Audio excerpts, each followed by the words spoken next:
Aresto sa Butuan City Police Station 1 ang dayo nga taga Cagayan de Oro nga nagnegosyo og shabu sa Butuan City. Giila ang sospek nga si Tito John Chua alias Nitoy, 36 anyos ulitaw, walay trabaho og residente sa Adilfa, Extension Ilaya, Barangay Carmen, Cagayan de Oro City. Sumay sa nakuhang report, dako pa ang kalipay niining dihang dunay nag-inquire sa iyahang negosyo, rason nga nagkasinabot sila nga mag-abot sa Purok Ono, Barangay Diego, silang sa may Butuan City. Atol sa ilang transaksyon, gitunol sa sospek ang 2 ka gramong shabu nga nagakantidad sa 13,600 ka pesos. Apan dako na lang ang iyang kakurat, dihang ang iyang katransaksyon ning tunol og 500 pesos isip by bust money. Apan gisigundahan dayon kinig pusas, rason nga wala na kini makaikyas. Sa karon, dako ang pagmahay sa maong sospetsado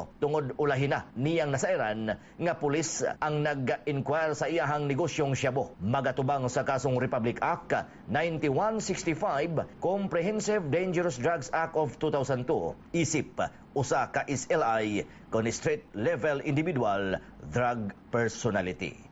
Mga katropa, aron kanunay kondisyon ng atong panglawas, mag-Santon Vitamin C o Santon Plus Gold ka na. Alang sa nagkahiusang Pilipino para sa Pilipinas, Junje Lebrias, XFM News.